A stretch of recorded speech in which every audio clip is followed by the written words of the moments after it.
SK banquet hall, central bank के सामने, main road, Maripur, Muzaffarpur का एकमात्र बैंक्वेट हॉल है जहां आप बर्थडे पार्टी से लेकर शादी विवाह तक का कर सकते हैं आयोजन। 2500 स्क्वायर फीट का 3 बड़ा hall, seminar, wedding ceremony, kitty party या बर्थडे पार्टी के साथ अन्य आयोजन को किया जा सकता है। 24 घंटे बिजली पानी के अलावे पार्किंग और लिफ्ट की सुविधा है उपलब्ध। फुल्ली एयर कंडीशन, 1 2 नहीं 18 बाथरूम और कई कमरे हैं उपलब्ध। बुक करने के लिए आज ही संपर्क करें। एरिया वाइज एक फ्लोर का एरिया 2500 स्क्वायर फीट है। फर्स्ट फ्लोर का, सेकंड फ्लोर का भी सेम है, थर्ड फ्लोर का भी सेम है, फोर्थ फ्लोर का भी सेम है। ये मैरिज के लिए सबसे अच्छा है क्योंकि बड़ा एरिया, आप चाहे तो 1000 आदमी का भी पार्टी इसमें कर सकते हैं, 500 का भी कर सकते हैं, 200 100 का भी करना हो, कोई बर्थडे करना हो, कोई भी पार्टी करना हो तो आप इसमें आराम से कर सकते हैं क्योंकि 3 हॉल है एक साथ में, तो आप बड़ा से बड़ा भी पार्टी इसमें कर सकते हैं।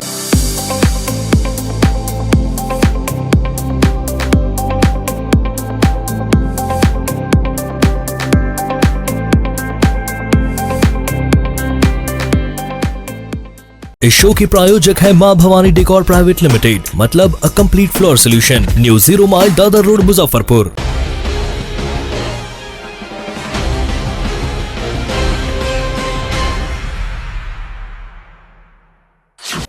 नमस्कार, स्वागत है आपका डे न्यूज में। मैं हूं आपके समक्ष आध्या सिन्हा। करवाऊंगी रूबरू शहर के ताजा तरीन खबरों से, लेकिन खबरों पर नजर डालने से पहले आइए नजर डालते हैं उन खबरों पे जो बनी है आज की सुर्खियां।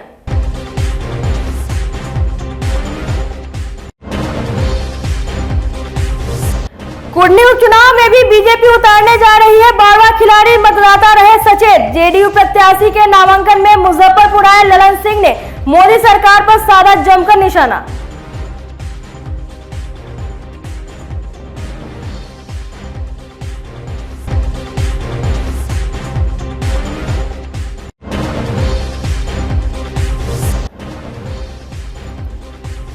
मुख्यमंत्री नीतीश कुमार का नहीं रह गया इफेक्ट, लोजपा रामविलास के राष्ट्रीय अध्यक्ष ने कहा बिहार की जनता नीतीश कुमार को नहीं रखी है याद, कुडनी में भी बीजेपी करेंगे प्रचार।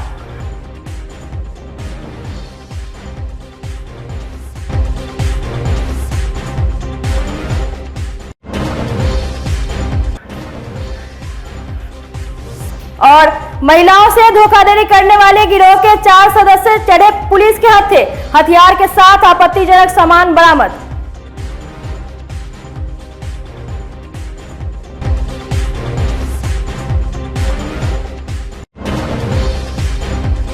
तो ये थी आज की सुर्खियां, अब खबरें विस्तार से। सोने चांदी के जेवरात साफ करने के नाम पर महिलाओं के साथ धोखाधड़ी करने वाले गिरोह के 4 सदस्यों को पुलिस ने गिरफ्तार किया है। इन सभी के पास से हथियार एवं अन्य आपत्तिजनक सामान भी बरामद हुआ। पकड़े गए युवकों में कटिहार के विजय कुमार शाह और पंकज भगत, समस्तीपुर के मंटू कुमार और बेगूसराय के जवाहर सोनी हैं। इन सभी को कुडनी के केमरा से सरमस्ता जाने वाली सड़क पर गिरफ्तार किया गया। एसएसपी जयंतकांत ने बताया कि ये सभी मुजफ्फरपुर और सीमावर्ती जिलों में घूम कर सोना चांदी के जेवर साफ करने के नाम पर महिलाओं के साथ धोखाधड़ी करते हैं। मौका मिलने पर ये लोग नशीला पदार्थ खिलाकर या हथियार के बल पर जेवरात लेकर भाग जाते हैं। 24 घंटे में 8 अपराधियों को अरेस्ट किया, जिनके पास से 6 कंट्रीब्यूट वेपन जिसमें कट्टे एवं रिवॉल्वर शामिल है की बरामदगी हुई है। इस मामले में डीएसपी वेस्ट और डीएसपी सरैया के नेतृत्व में बनाई गई टीम ने मुजफ्फरपुर में कुडनी, तुर्की और साहेबगंज के थाना क्षेत्रों में लगातार रेड की। रेड के दौरान इन क्रिमिनल्स की अरेस्टिंग हुई है। डीएसपी सरैया को इस मामले में सूचना मिली थी कि कुछ दिन पूर्व साहेबगंज थाना क्षेत्र में एक ज्वेलर के साथ में चांदी की लूटपाट की गई थी रोड पर, और इस मामले में बनाई गई विशेष टीम ने मौका वारदात से साहेबगंज में 2 व्यक्तियों को अरेस्ट किया और जिनके पास से 2 कंट्रीब्यूट वेपन मिले हैं और इन्होंने अपनी घटना में संलिप्तता स्वीकार की है। और जब इनसे आगे पूछताछ की गई तो लूटे गए सामान जो कि चांदी थी उसको रिकवर किया गया है। इसके अतिरिक्त डीएसपी वेस्ट को इस मामले में सूचना मिली थी कि मनियारी थाना क्षेत्र में और फकुली थाना क्षेत्र में कुछ अपराधी जो कि गैंग बना करके लूटपाट की योजना को अंजाम देने वाले हैं। इस मामले में बनाई गई विशेष टीम ने फकुली में रेड के दौरान एक क्रिमिनल से रिवॉल्वर बरामद किया गया और इसके अलावा मनियारी थाना क्षेत्र में एक कुख्यात क्रिमिनल को पकड़ा गया जिसके पास से एक देसी कट्टा भी बरामद हुआ है। इसके अतिरिक्त कुर्नी में सोने को लेकर के घरों में सोने को लेकर के और उसको साफ सफाई के नाम पे सोने के चोरी करने का आरोप में 4 क्रिमिनल्स को अरेस्ट किया गया है जिनके पास से सोना साफ करने का सामान और ज्वेलरी बरामद की गई है। इस प्रकार अपराध की रोकथाम में पुलिस को अहम सफलता मिली है।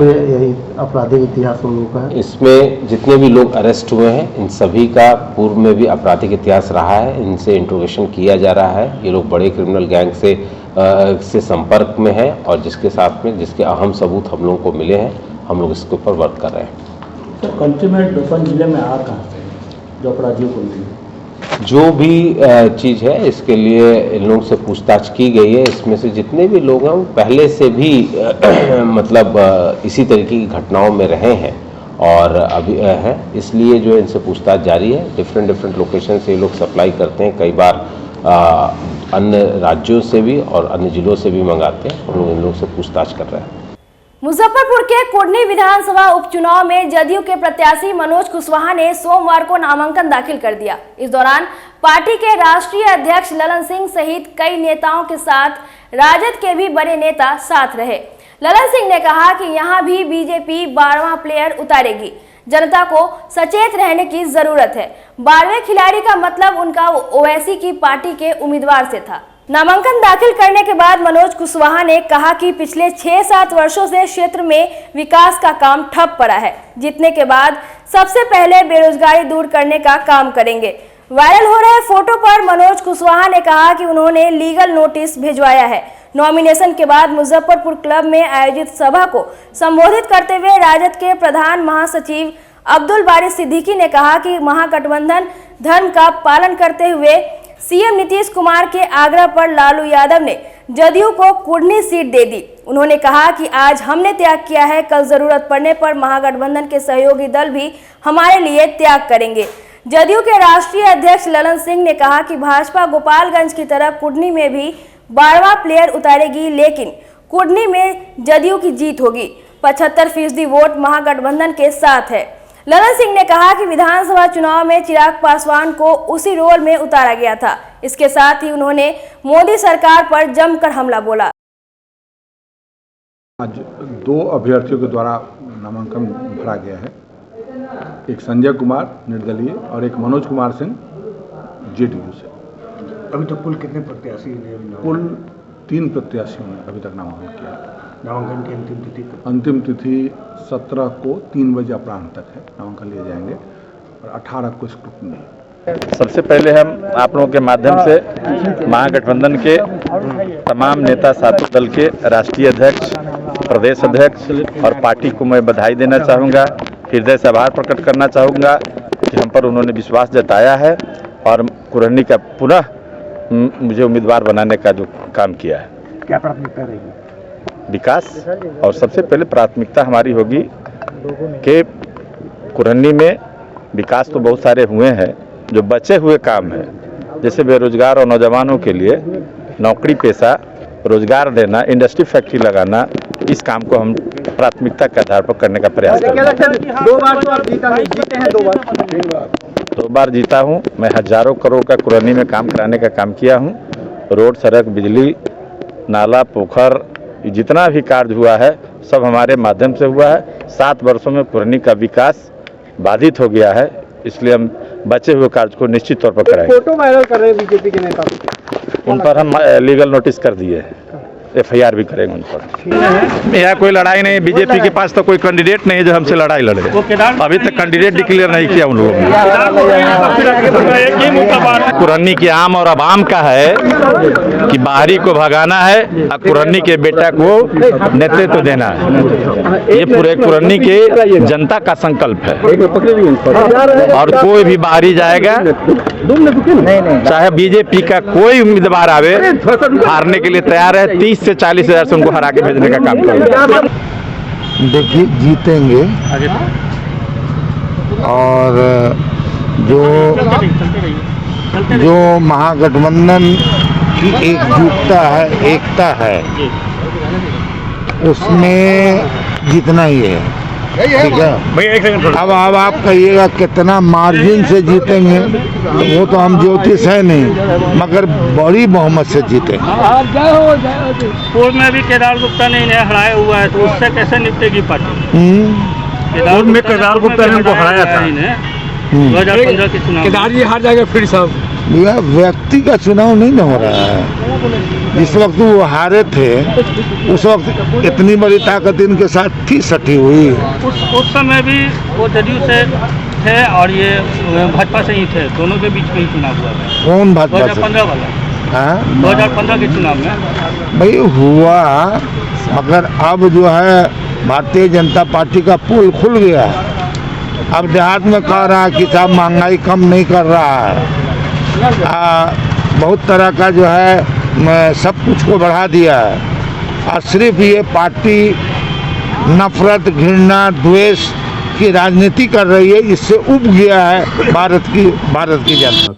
हम आपसे आग्रह करेंगे कि चुनाव में 24 घंटा सतर्क रहने की जरूरत होती है, इसलिए कि आपका मुकाबला बहुत बड़ा षड्यंत्रकारी लोगों से, जो देश के साथ षड्यंत्र कर रहा है, देश को के संवैधानिक संस्थाओं को खत्म कर रहा है, देश को बर्बादी के कगार पर ले जा रहा है।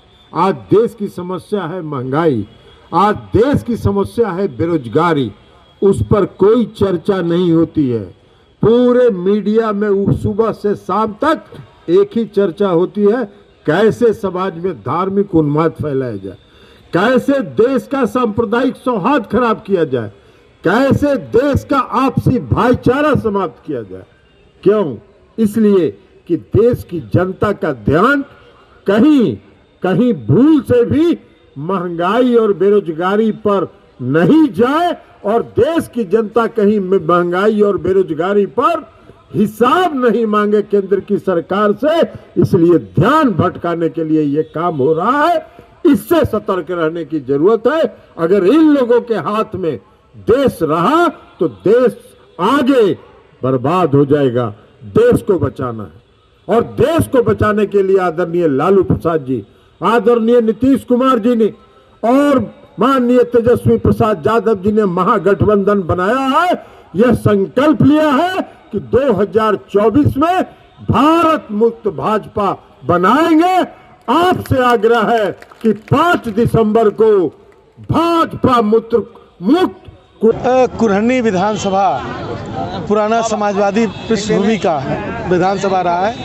यहाँ के लोग दिमाग से, मिजाज से समाजवादी हैं, इसलिए उनको मालूम है कि यहाँ पर कैसे वोटिंग होगी। यह बात सही है कि नेता लोग आवेंगे, भरमाने वाले लोग भी बहुत घूमते हैं, और जिन लोगों को ये ललक है कि इस देश में उनकी पार्टी के सिवा कोई दूसरी पार्टी रहे ही नहीं, तो वो तरह तरह के उपाय में आजकल लगे हुए हैं, और धन बल से लेकर और तमाम गलत कार्यों का उपयोग, दुरुपयोग इसमें करने की कोशिश करेंगे। तो राष्ट्रीय जनता दल, महागठबंधन, जनता दल यूनाइटेड और तमाम हमारी 7 गठबंधन पार्टियों के कार्यकर्ता और नेता उस क्षेत्र में लगातार काम करेंगे, और लोगों को जागते रहो का मतलब आगाज देंगे। इसी घोटाले के कारण उपचुनाव हो रहा है, तो उस घोटाले की आंच जो है चुनाव में भी पड़ेगी, उससे कैसे निपटेंगे? कोर्ट का कोई अंतिम फैसला नहीं हुआ है। जब तक कोई फैसला नहीं होता तब तक किसी को आप दोषी नहीं मान सकते। तो कोर्ट का अंतिम फैसला जब होगा तब उस पर बात होगी।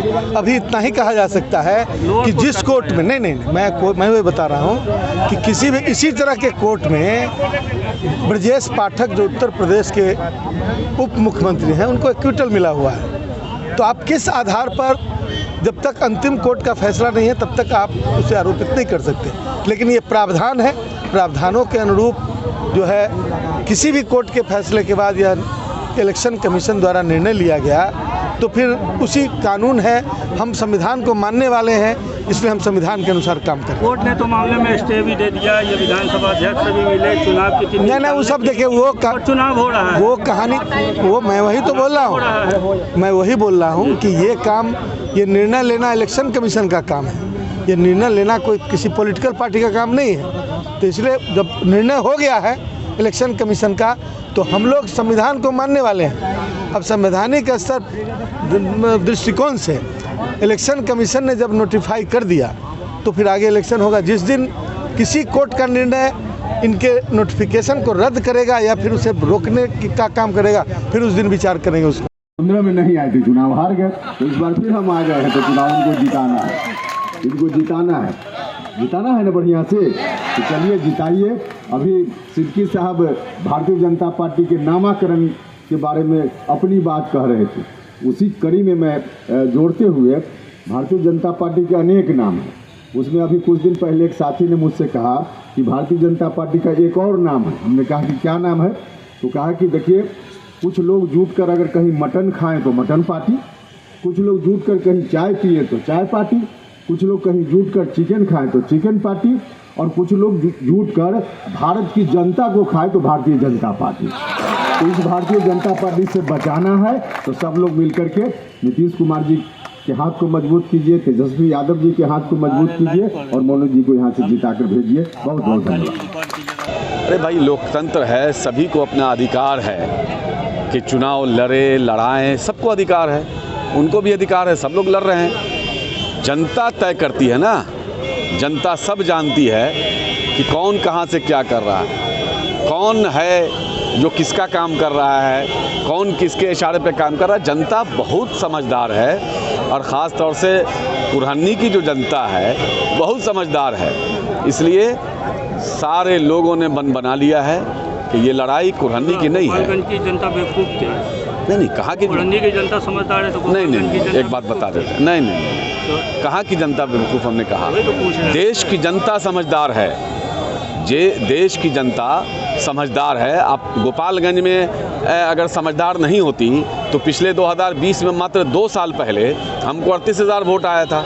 आज कितना वोट आया? 67-68 हज़ार, करीब 70,000 के आसपास वोट आया कि नहीं आया? तो समझदार थी तब ना वोट आया। 40,000 वोट हम आगे गए। आप इतना नहीं समझते हैं? आप कितना समझ गए? जिस तरीके से गोपालगंज में हराएंगे, क्या हुआ? बीजेपी का जिस तरीके से गोपालगंज में हराएंगे, यहाँ भी हराएंगे।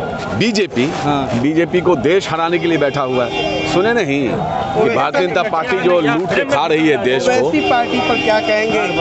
लोक जनशक्ति पार्टी रामविलास की तरफ से सोमवार को मुजफ्फरपुर के आम्रपाली ऑडिटोरियम में आयोजित जनसंवाद कार्यक्रम को संबोधित करते हुए पार्टी के राष्ट्रीय अध्यक्ष चिराग पासवान ने मुख्यमंत्री नीतीश कुमार पर जमकर निशाना साधा। उन्होंने कहा कि मुख्यमंत्री नीतीश कुमार को बिहार की जनता भुला चुकी है, अब बिहार में उनका कोई इफेक्ट नहीं है।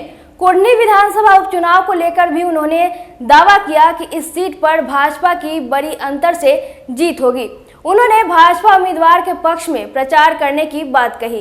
पार्टी के पदाधिकारी एवं कार्यकर्ताओं को भी कहा कि कुर्नी विधानसभा उपचुनाव में भाजपा का समर्थन करें। कार्यक्रम में प्रदेश एवं जिला स्तर के सभी नेता और कार्यकर्ता शामिल रहे। बिहार की सबसे बर्बाद करने वाली योजनाओं में से गली बनाकर किसी का विकास होता है क्या? घर से किसी का विकास होता है? अगर आपको सही मायनों में विकास के मापदंड तय करने हैं तो आपको आईटी चौपाटी सेक्टर खोलना होगा, आपको बिहार को एजुकेशनल हब बनाना होगा, बिहार में निवेश लाना होगा, सेक्टर को क्लियरेंस देना होगा, निवेशकों को यहाँ पर निवेश करने के लिए उनको सुविधाएं देनी होगी, यहाँ का पर्यटन आपको बढ़ाना होगा, प्रति व्यक्ति आय को आपको बढ़ाना होगा, किसानों की समस्या का समाधान करना होगा, मजदूरों की समस्या का आपको समाधान करना होगा, तब जाकर बिहार भाई जल्दी तो आपको बनानी ही है मुख्यमंत्री जी। ये तो बुनियादी जरूरत है, इसको सरकारी एजेंडे में जोड़ने की जरूरत नहीं है। ये ऐसी बातें हैं जो कोई भी सरकार को करनी ही करनी है, पर आपने इसको सरकारी एजेंडे का हिस्सा बनाकर भ्रष्टाचार की सबसे बड़ी बेरोजगार बता दिया। आज की तारीख में ईमानदारी से आप लोग मुझे बता दीजिए, बिना घूस दिया आप लोगों को कोई काम होता है क्या? होता है कोई काम? हर काम में घूस, हर काम में पैसा, रिश्वतखोरी, अधिकारियों का शासन, उनका राज लोगों ने हावी कर दिया। जनता को दहशत के साए में रखा हुआ कि भैया कब कहां से गोली चल जाएगी, कब कहां से अपराधी आकर डूब जाएगा, कब कहां से हमारी बच्चों के साथ कोई दुष्कर्म हो जाएगा, युवाओं की गला लेकर हत्या कर दी जाएगी। ये इन्होंने बिहार की परिस्थिति बना दी है।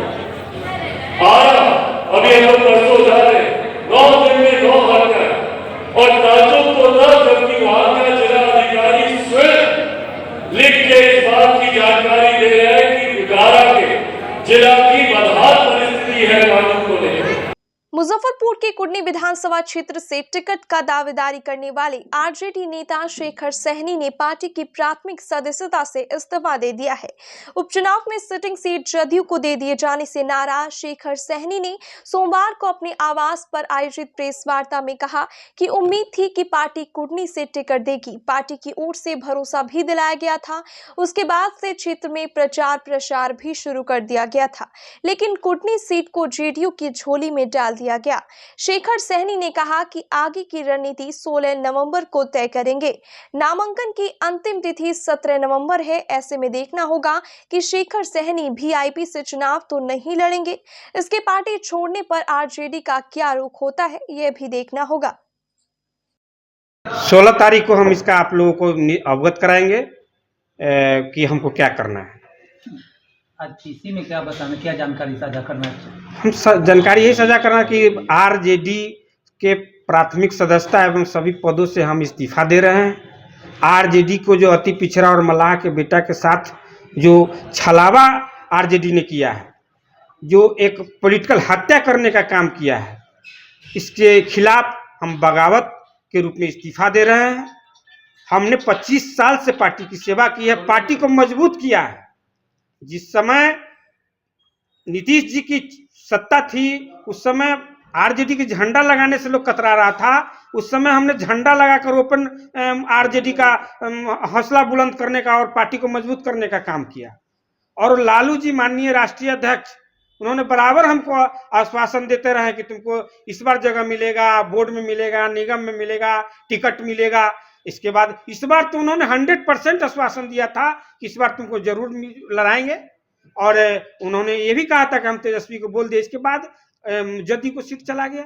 जदयू के तो आप कहते हैं कि जदयू को सीट चला गया, यह छलावा है मेरे साथ। मैं इसलिए आप लोगों के माध्यम से पूरे कहना चाहता हूं, अति पिछड़ा और निषाद समाज और आरजेडी में जितने भी कार्यकर्ता जो हैं उनको मैसेज देना चाहता हूं कि आरजेडी में वफादार कार्यकर्ता और जनाधार वाले नेता, खासकर जो अति पिछड़ा के हैं, उससे आरजेडी को एलर्जी है। इससे सावधान हो जाइए। आरजेडी में आपको पॉलिटिकल हत्या कर दी जाएगी, जिस तरह से हमको करने का साजिश किया गया है। अगला स्टैंड क्या होगा? अगला स्टैंड हम 2 दिन में क्लियर करेंगे। 16 के शाम तक हम अगला स्टैंड क्लियर कर देंगे। मुजफ्फरपुर में तेज रफ्तार का कहर थमने का नाम नहीं ले रहा है। एक बार फिर जिले के फकूली ओपी क्षेत्र के बलिया में स्कॉर्पियो ने साइकिल सवार किसान को रौंद दिया। मौके पर ही उनकी मौत हो गई। घटना के बाद स्कॉर्पियो लेकर ड्राइवर मुजफ्फरपुर की ओर भाग निकला। घटना के बाद मौके पर लोगों की भीड़ जुट गई। आसपास के लोग उन्हें लेकर हॉस्पिटल भी गए, जहां देखते ही डॉक्टर ने उन्हें मृत घोषित कर दिया। मृतक की पहचान रजुला के 52 वर्षीय आनंद किशोर ठाकुर के रूप में हुई है। वे गांव में खेतीबाड़ी करते थे और सहारा इंडिया के एजेंट भी रहे थे। मौके पर पहुंची पुलिस ने छानबीन के बाद शव को पोस्टमार्टम के लिए भेज दिया। मृतक के पोते अमरजीत कुमार ने बताया कि दादाजी बलिया चौक से दवा लेने गए थे। लौटने के दौरान सड़क पार करते समय गुरौल की तरफ से आ रही स्कॉर्पियो ने उन्हें रौंद दिया। घटना से पीड़ित परिवार में मातम पसरा हुआ है। बलिया से अपने साइकिल के वाहन द्वारा आ रहे थे। जी जी। रजला के जो NH है वो क्रॉस करते समय एक अज्ञात स्कॉर्पियो ने उनको टक्कर मार के रौंदते हुए चली गई। अच्छा अच्छा। जो कि उसका कोई हम लोग नंबर नहीं देख पाए, गाड़ी पकड़ में नहीं आया। नहीं, और उनका मौके पे ही हम लोग कुरहनी हॉस्पिटल आते के समय उनका निधन हो गया रास्ते में ही। अच्छा, लाते हुए रास्ते में उनकी मौत हो गई? हाँ, उनकी मौत हो गई। अच्छा, पुलिस द्वारा वाहन का उसका जो पकड़ाया हुआ है? कुछ नहीं, कुछ पता नहीं चल पाया। शाम का टाइम था, वही लगभग 7 बज रहा था। 7 बज रहा था। तो स्कॉर्पियो, तो वो कहाँ से आ रहे थे? वो बलिया की तरफ से आ रहे थे। बलिया की तरफ से? हाँ, वो अपने साइकिल के द्वारा थे और जो बीच में जो गैप होता है रोड पार करने के समय, हाँ, वहीं पे वो स्कॉर्पियो से टक्कर हो गया था उनका। बलिया चौक से आ रहे थे और अपना रजला चौक पर आने के बाद फर्स्ट रोड पार करने के बाद बीच में स्टॉप हुआ। उसके बाद वो सोचे कि पार कर जाए, उसी में एक स्कॉर्पियो आया और इनको रौंदते हुए निकल गया। हम लोग स्पॉट पे उनका अच्छा तो गाड़ी जो ठोकर मारा वो पकड़ में आ गया क्या? नहीं, वो निकल गया। हम कुछ लोग नंबर वगैरह पता चला क्या? कुछ नहीं, उनको देखने में रह गए हम लोग। अच्छा, तो ये मृतक का क्या नाम बताया जा रहा है? आनंद किशोर ठाकुर। क्या घर कहाँ हुआ उनका? रजरा। अच्छा अच्छा, क्या करते थे वो? किसान थे। अच्छा, खेती बाड़ी करते थे। जी जी। सहारा के एजेंट थे पहले। कहाँ से आ रहे थे? और बलिया चौक से। बलिया चौक से। घटना कब की है? घटना कब की है? वही 7 बजे के आसपास की घटना है ये। अच्छा अच्छा। राजला चट्टी पर आए थे सामान उमान किनने के लिए। अच्छा, उधर से घर कट रहे थे तो कोनो गाड़ी वाला 4 चक्का वाला को मारा। बाल दिवस के अवसर पर जिला प्रशासन की ओर से आयोजित कार्यक्रम में बच्चों के प्रति चाचा नेहरू के प्रेम को उन्हें शिक्षा से जोड़कर उद्घाटित किया गया। मुजफ्फरपुर समाहरणालय परिसर में 6 वर्ष तक के आंगनवाड़ी के बच्चों ने रैली के माध्यम से शिक्षा का संदेश दिया। डीएम प्रणव कुमार एवं डीडीसी ने सभी बच्चों को शुभकामनाएं दी। आंगनवाड़ी केंद्रों के 100 से अधिक बच्चों ने कार्यक्रम में भाग लिया। कुछ ने तो अपने प्रेरक ड्रेस जैसे police, miss universe, Bhagat Singh, engineer का मनमोहक प्रस्तुति दी। डीएम ने उन्हें चॉकलेट बिस्कुट देकर रैली को फ्लैग ऑफ किया।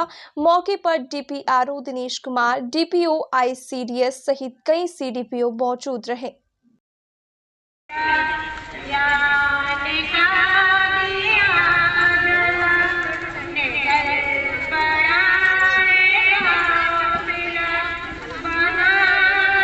सबसे पहले मैं पूरे जिले वासियों को, तमाम देशवासियों को बाल दिवस की शुभकामना देती हूँ।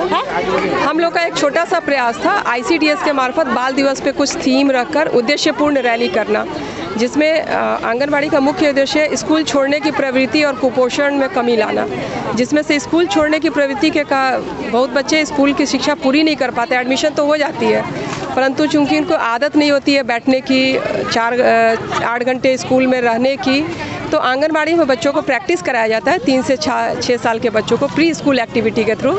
और सभी ये जो आप सभी बच्चे देख रहे हैं, 125 बच्चे हैं हमारे, वो सभी अगले सत्र में हमारी सेविकाएं उनको स्कूल में नामांकन करवाएंगी और 100% सभी बच्चों का इस एज ग्रुप का पूरे जिला में स्कूल में नामांकन हो जाए, ये हमारा लक्ष्य है। और हम लोग लक्ष्य के काफ़ी करीब है। लगभग 100% बच्चों का आंगनबाड़ी से हम लोग नामांकन करवाते भी हैं। इसमें जिला पदाधिकारी महोदय, उप विकास आयुक्त महोदय, जो वरीय पदाधिकारी हैं आईसीडीएस के, सभी का अतुलनीय सहयोग रहता है। हमारी आंगनबाड़ी सेविकाएं, एलएस, सीडीपीओ सभी इसमें बढ़ चढ़कर हिस्सा ले रही हैं। तो इस बाल दिवस के माध्यम से ये संदेश हम लोग पूरे जिला वासियों को तमाम राज्य में देना चाह रहे हैं। और सभी बच्चों को सर ने अपने हाथ से टॉफ़ी और स्टेशनरी का सामान दिया ताकि बच्चे ड्राइंग और पेंसिल या स्लेट पे उकेर सकें।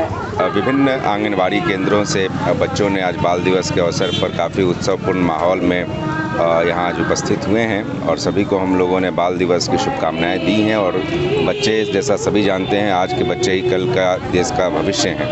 तो बच्चों को आज काफ़ी खुश देखकर काफ़ी अच्छा लगा। और रैली के माध्यम से यह भी संदेश दे रहे हैं कि आंगनबाड़ी केंद्र के पश्चात अब शिक्षा का जो ओरिजिनल शुरुआत होती है स्कूलों के माध्यम से, अब उसकी शुरुआत वो करने जा रहे हैं। तो मैं इन सभी बच्चों के उज्जवल भविष्य की शुभकामनाएं देता हूं और सभी बच्चों को आज बाल दिवस की काफ़ी शुभकामनाएं। मुजफ्फरपुर के सिकंदरपुर स्थित मारुति इंटरनेशनल स्कूल में सोमवार को बड़े ही धूमधाम के साथ बाल दिवस मनाया गया।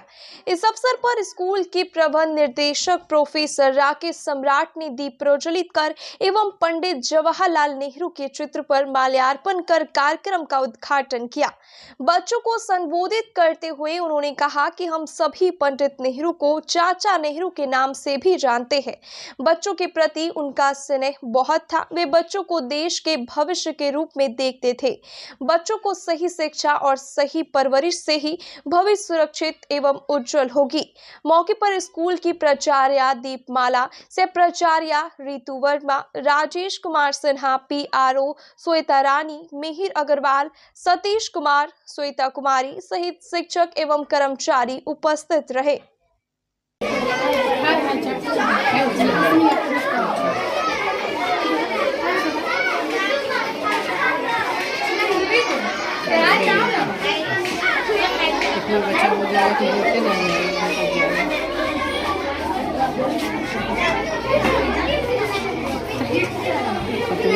हो गया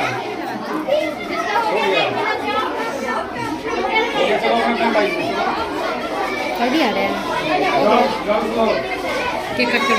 12 से 14 नवंबर तक दिल्ली में चले 5वीं राष्ट्रीय स्वात फ्रेंच बॉक्सिंग प्रतियोगिता में बिहार के खिलाड़ियों ने 4 स्वर्ण और 3 रजत पदक प्राप्त किया। मुजफ्फरपुर के नासिर फिरोज ने उम्दा प्रदर्शन करते हुए 6 राज्यों के खिलाड़ियों को हराया और इंडिया बेस्ड फाइटर का खिताब अपने नाम किया। फाइनल राउंड में उत्तर प्रदेश पुलिस टीम के जवान को कॉम्बैट फाइट में नॉकआउट कर अंसल कुमार ने गोल्ड मेडल पर कब्जा जमाया। बिहार टीम का दमदार प्रदर्शन के लिए मुख्य कोच राहुल श्रीवास्तव को भारत सरकार के पूर्व विशेष सचिव रामचंद्र दूत तेजावत एवं राष्ट्रीय स्वास्थ्य संघ के संस्थापक सुखविंदर सिंह ने बेस्ट कोच अवार्ड देकर सम्मानित किया। सभी विजेता खिलाड़ियों को बिहार स्वास्थ्य संघ के अध्यक्ष चंद्रमोहन प्रोफेसर सिंह ने सभी विजेता खिलाड़ी एवं टीम के मुख्य coach Rahul Shrivastava, team manager Upasana Anand, team captain Nasir Firoz को बधाई और शुभकामनाएं दी है। सवात एसोसिएशन ऑफ इंडिया की ओर से आयोजित 5वीं नेशनल सवात चैंपियनशिप में बिहार के खिलाड़ियों ने झटके 7 पदक, इसमें कि 4 गोल्ड मेडल है और 3 सिल्वर मेडल। इसी में बेस्ट फाइटर का अवार्ड जो है पूरे इंडिया में नासिर फिरोज को मिला था। इन्होंने स्टेट का भी बेस्ट फाइटर का अवार्ड जीता था पिछले बार, और लगातार बिहार के खिलाड़ी 3 साल से बेस्ट फाइटर अवार्ड ला रहे हैं। इसी के साथ में कॉम्बैट फाइट में अंसल गुप्ता, जिन्होंने कि यूपी पुलिस की टीम को नॉकआउट कर गोल्ड मेडल हासिल किया। गर्ल्स सब जूनियर में प्रियम कर्ण, जिन्होंने गोल्ड मेडल जीता है। बॉयज़ जूनियर में रोहित प्रजापति, जो कि एशियन मेडलिस्ट भी है, उन्होंने गोल्ड मेडल जीता है। सिल्वर मेडलिस्ट में है गुंजन कर्ण, स्वीटी कुमारी और अनुष्का अभिषेक। इन सभी विजेता खिलाड़ियों को जो है राज्यसभा संघ के अध्यक्ष चंद्रमोहन प्रसाद सिंह जी, उसके बाद रामचंद्र तेजावत, जो कि फॉर्मर सेक्रेटरी रहे हैं भारत सरकार में, हंसराज नमसौत, जो कि सवात इंडिया के प्रेसिडेंट हैं, इन सभी के द्वारा सभी खिलाड़ियों को मेडल, सर्टिफिकेट और ट्रॉफी देकर सम्मानित किया गया। सभी खिलाड़ी काफ़ी उत्साहित हैं और बिहार में इंतजार है सभी का वार्म वेलकम का। और प्रयास रहेगा कि अगले बार से हम और भी बिहार का अच्छा परफॉर्मेंस करें और ज़्यादा से ज़्यादा मेडल अचीव करें। पंडित जवाहरलाल नेहरू की 134वीं जयंती पर कांग्रेस नेताओं ने उनके तैलचित्र पर माल्यार्पण कर श्रद्धा सुमन अर्पित किया। मुजफ्फरपुर पार्टी कार्यालय में आयोजित कार्यक्रम में जिला अध्यक्ष अरविंद कुमार मुकुल सहित अन्य नेताओं ने पंडित नेहरू के व्यक्तित्व एवं कृतित्व पर विस्तार से चर्चा की। मुकुल ने कहा कि आजाद भारत को शून्य से शिखर तक पहुंचाने में उनका बहुत बड़ा योगदान रहा। सकरा के पूर्व विधानसभा प्रत्याशी उमेश राम, सुरेश कुमार शर्मा नीरज, कौशल किशोर चौधरी, त्रिभुवन पटेल, मेहताब आलम सिद्दीकी, अजीत कुमार सिन्हा, प्रोफेसर शंभू राम, सविता श्रीवास्तव, शाहिद अली, मुकेश कुमार, सैयद इश्तियाक हुसैन, सज्जाद अहमद सहित दर्जनों नेता मौके पर मौजूद रहे। आज़ाद भारत के प्रथम प्रधानमंत्री पंडित जवाहरलाल नेहरू जी की जयंती समारोह मुजफ्फरपुर जिला कांग्रेस कमेटी कार्यालय तिलक मैदान में मनाई गई है और वह शिल्पकार थे। इस देश आधुनिक भारत बनाने में उनका अहम भूमिका था।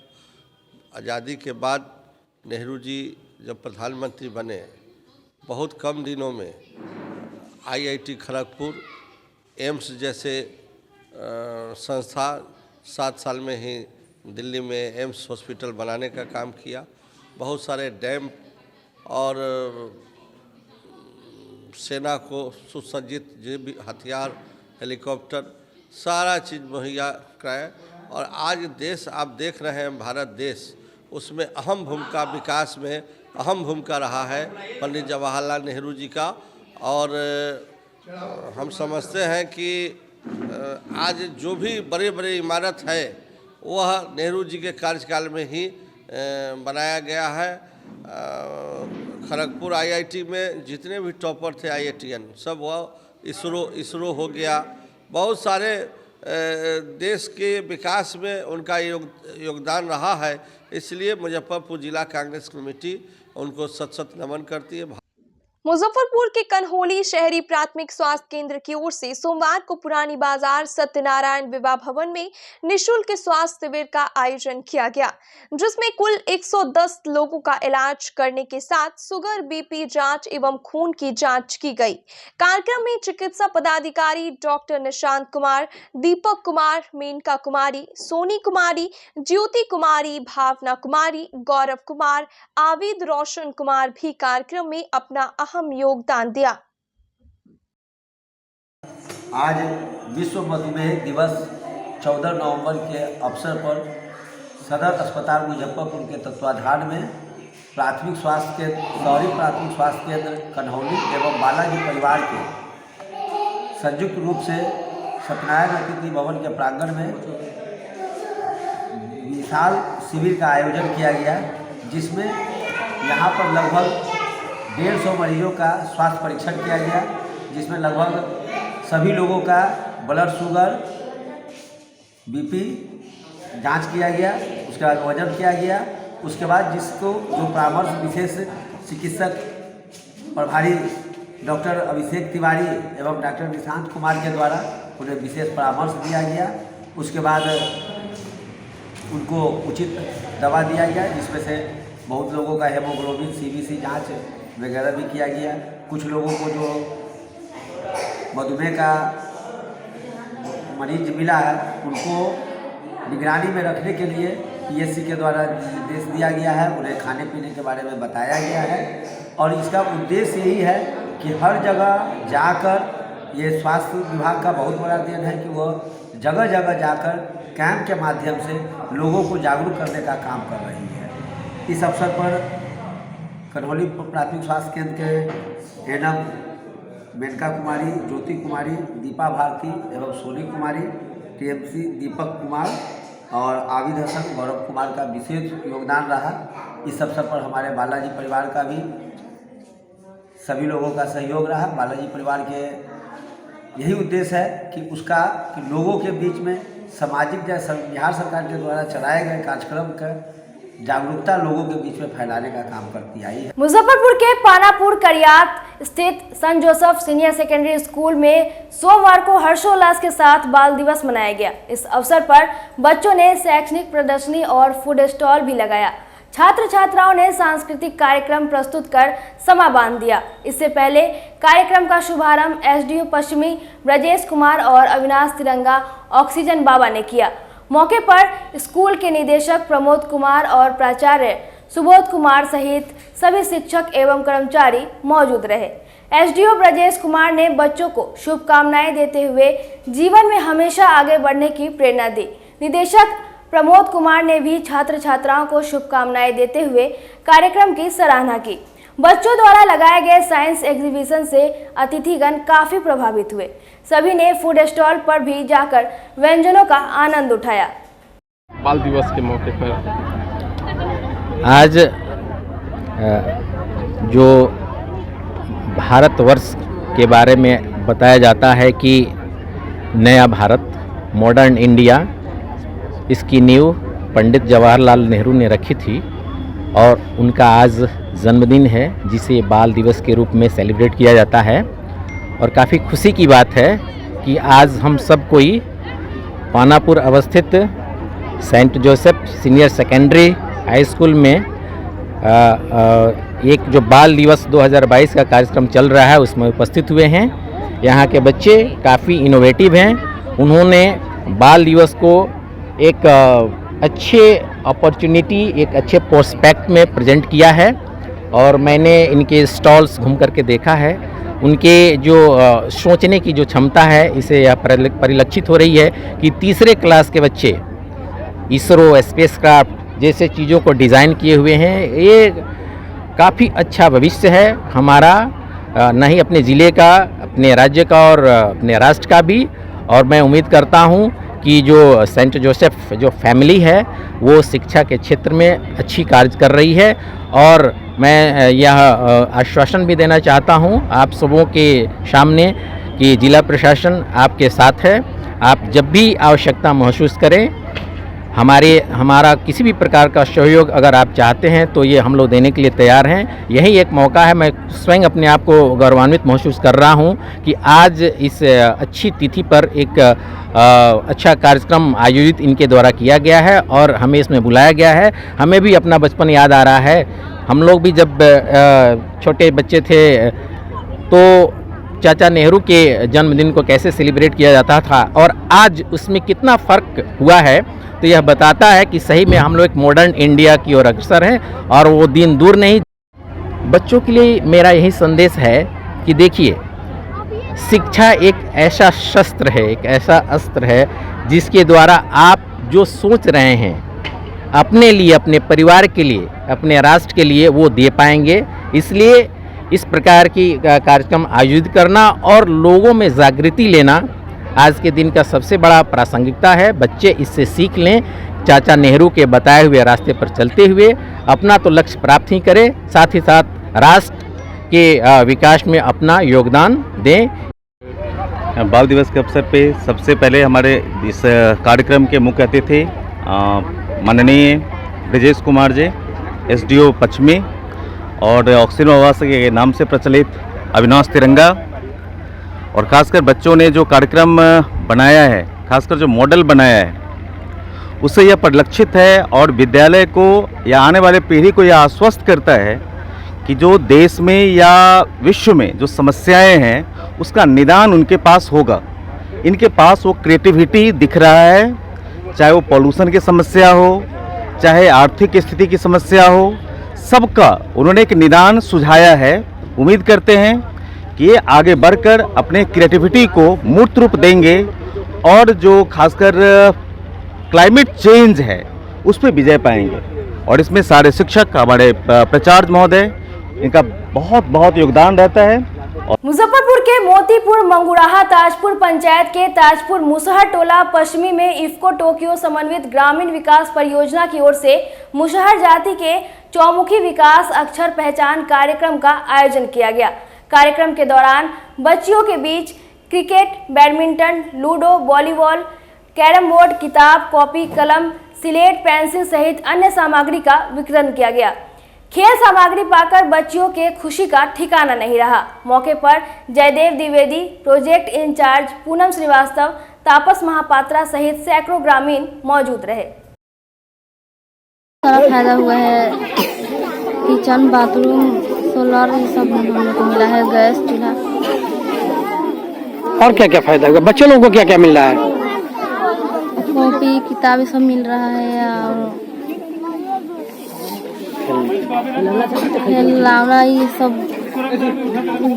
फुटबॉल, ये सब। आज बच्चों के चहुमुखी विकास के लिए जो एक खेल बहुत आवश्यक है, क्योंकि इन बच्चों के पास खेलने के लिए या सामग्री कहिए या उसकी पूरी व्यवस्था नहीं थी।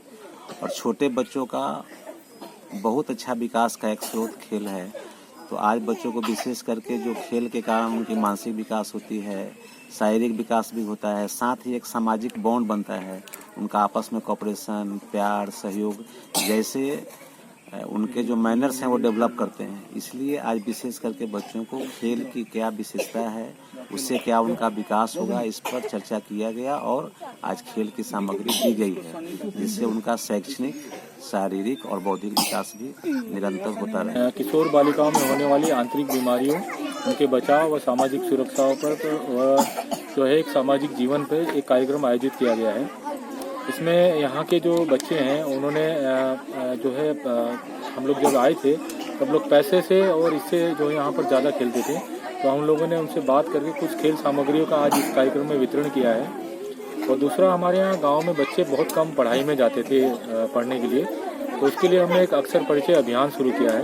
इसके अंतर्गत इस गांव के 50 बच्चे जो हैं यहाँ पर डेली 1 घंटे के लिए 1.5 घंटे के लिए पढ़ने आते हैं, जिनको जो है आज किताबों का और कॉपियों का जो है निःशुल्क एक वितरण किया गया है। मुजफ्फरपुर के साहेबगंज सरैया पंचायत के मुशहर टोला में सोमवार को इफ्को टोक्यो समन्वित ग्रामीण विकास परियोजना की ओर से महिला एवं बच्चों के स्वास्थ्य परीक्षण किया गया। दर्जनों लोगों का स्वास्थ्य परीक्षण कर निःशुल्क दवा का वितरण किया गया। मच्छरों से बचाव की दवा और बच्चों के बीच कॉपी किताब का भी वितरण किया गया। कार्यक्रम में इफ्को टोक्यो के जयदेव द्विवेदी, तापस महापात्रा, डॉक्टर रमेश कुमार सिंह, पूनम श्रीवास्तव, सुरेश कुमार समेत दर्जनों ग्रामीण मौजूद रहे। आज जो है हमारे यहाँ जो है महिला और बच्चों का स्वास्थ्य और जागरूकता कार्यक्रम आयोजित किया गया है। यहाँ पर जो है मुख्य समस्या महिलाओं और बच्चों में सबसे ज़्यादा कुपोषण की बीमारी है, और उससे भी बड़ी समस्या यहाँ पर अभी देखा आपने डेंगू की बीमारी चल रही है। तो पिछली बार जो है डॉक्टर साहब ने हमें सजेस्ट किया था कि यहाँ पर जो है कुछ लोगों को जो है मच्छरदानी, क्योंकि यहाँ पर किसी के पास मच्छरदानी नहीं है, सार्वजनिक परिवार को सोने के लिए डबल बेड की मच्छरदानी की उन्होंने कहा था कि यहाँ पर जो है किया जाए। दूसरा उन्होंने कहा था कि सैनिटरी पैड का उपयोग यहाँ पर बहुत ज़रूरी है लड़कियों के लिए। तो लड़कियाँ यहाँ पर सैनिटरी पैड का जो है कम यूज़ करती हैं, तो उनको पता ही नहीं है, गंदा कपड़ा वगैरह यूज़ करती हैं, तो उसका जो है आज वितरण किया गया है। कई लोगों का इलाज करके उनको दवाइयों का वितरण किया गया है। अभी जैसे सर्दी और गर्मी का हल्का हल्का मौसम चेंज हो रहा है, इसमें बहुत सारी जो है सर्दी खांसी इत्यादि बीमारियाँ हो रही हैं, तो उसके लिए भी जो है इलाज किया गया है। करीब 48 जो है सदस्यों का आज इलाज किया गया है। और सबसे बड़ी बात यह है कि ये जो कैंप है हम प्रत्येक 2 माह में आयोजित करते हैं, और सभी लोगों का स्वास्थ्य जो है जाँच करते रहते हैं, और धीरे धीरे लोगों के जो है स्वास्थ्य में सुधार हो रहा है। स्वास्थ्य परीक्षण किया गया है, दर्जनों मरीजों का स्वास्थ्य परीक्षण भी किया गया और दवा का भी वितरण किया गया है, और उन्हें जागरूक भी किया गया है। क्योंकि अभी ठंड बढ़ना प्रारंभ हो गया है, तो बच्चों को, महिलाओं को, सभी को ठंड से सुरक्षित रहने का भी के लिए जागरूक भी किया गया है, क्योंकि इस मौसम में कोल्ड डायरिया वगैरह होने का डर होता है। इफ्को टोक्यो द्वारा ये कार्यक्रम चलाया जा रहा है। हाँ, इफ्को टोक्यो द्वारा चल रहा है। आज महिलाओं और बच्चों के स्वास्थ्य परीक्षण और दवा वितरण का कार्यक्रम रखा गया था, जो अभी किया गया है। मुजफ्फरपुर के सिकंदरपुर विंध्यवासिनी नगर में चल रहे श्री राम कथा के तीसरे दिन साध्वी सृष्टि लता रामायणी ने प्रभु श्री राम के बाल लीला का वर्णन किया। इसके साथ साध्वी सृष्टि लता ने तारका राक्षसी का संहार, मिथिला में पहुंचकर वहां के वासियों का मन मोह लेना सहित कई अन्य प्रसंगों का श्रवण कराया। मौके पर गणेश रोलिया, श्याम डालमिया, जयप्रकाश सराफ, विनोद भारतीय, दिनेश केडिया, पुरुषोत्तम पोदार, चंदन जी, शंभू बंका, रमेश सुरेखा, राम सूरत भारतीय सहित आयोजक मंडल के अन्य सदस्य मौजूद रहे। Down to earth and mix his power with our efforts. भगवान भले ही उनसे दूर रहते हैं, परंतु आप प्रार्थना तो करके देखिए। वे इस धरा पर आते हैं और आप पर कृपा करते हैं। और वैसे भी ये भारत भूमि ही एक ऐसी पवित्र भूमि है, संसार में किसी और देश को माता की उपमा नहीं दी गई, पिता की उपमा नहीं दी गई, परंतु हमारे भारत देश को भारत माता कहा गया। ये भारत माता ऐसी माता है, ऐसी पवित्र माँ है कि इन्होंने अपने वात्सल्य के कारण, अपने प्रेम के कारण उन परमात्मा को जो वैकुंठ में रहते हैं, गोलोक धाम में रहते हैं, उनको उन्होंने वहां से अपनी गोदी में उतार लिया। ऐसी गुरुत्वाकर्षण शक्ति है इस भारत भूमि में कि वो गुरुत्वाकर्षण शक्ति भगवान को भी इस धरा धाम पर आने के लिए बाध्य करती। एक तो गुरुत्वाकर्षण शक्ति, दूसरे भारत भूमि में निवास करने वाले मनुष्यों की भक्ति। देवता लोग भी तरसते हैं, वे भी सदैव लालायित रहते हैं इस भारत भूमि में जन्म लेने के लिए। यदि ऐसी आपकी धारणा हो कि देवता तो देवता ने स्वर्ग में रहते हैं, सुख का उपभोग करते हैं, वे इस धरती पर नहीं आते, तो ये गलत है। हाँ, जो वैकुंठ गए वो वापस नहीं आते, परंतु जो स्वर्ग में है देवता, वे स्वर्ग में क्यों है? उन्होंने इतना पुण्य कर्म किया है, इतना पुण्य कर्म किया है, उन्हीं पुण्यों के कारण उनको स्वर्ग की प्राप्ति हुई। हर दिन उनके पुण्य कर्मों का लेखा जोखा होता है। जिस दिन उनका पुण्य कर्म समाप्त हो जाएगा, उस दिन वे स्वर्ग से नीचे ढकेल दिए जाते हैं, इसी धरती पर आते हैं, फिर पुण्य कमाते हैं और फिर स्वर्ग जाते हैं। इसीलिए कहा जाता है आप पुण्य करिए तो आपको स्वर्ग की प्राप्ति होगी। आप भक्ति करिए, भगवान में प्रेम बढ़ाइए। जब वही प्रेम, भगवत प्रेम अपनी पराकाष्ठा पर पहुंचता है तो वही साधारण तुच्छ जीव भगवान के परम पद को प्राप्त कर लेता है, अर्थात वैकुंठ को प्राप्त करता है, गोलोक धाम को प्राप्त करता है, जहाँ से फिर लौटना नहीं होता, अर्थात वो भगवान का प्रिय पार्षद बन जाता है। प्रिय से युवराज बनाया और धर्म रुचि को मंत्री बनाया, स्वयं तप करने के लिए बन गए। जब अवस्था ढलने लगे, 50 को पार कर जाए, बेटी बेटे का ब्याह कर ले, तब थोड़ा सा। आज के लिए बस इतना ही। कल फिर मिलेंगे कुछ नई खबरों के साथ। तब तक मुझे और मेरे पूरे न्यूज टीम को दीजिए इजाजत। नमस्कार। SK banquet hall, central bank के सामने, मेन रोड, माड़ीपुर, मुजफ्फरपुर का एकमात्र बैंक्वेट हॉल है जहां आप बर्थडे पार्टी से लेकर शादी विवाह तक का कर सकते हैं आयोजन।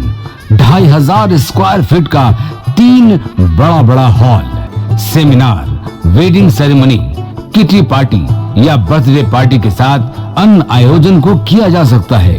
24 घंटे बिजली पानी के अलावे पार्किंग और लिफ्ट की सुविधा है उपलब्ध। फुल्ली एयर कंडीशन, 1 2 नहीं 18 बाथरूम और कई कमरे हैं उपलब्ध।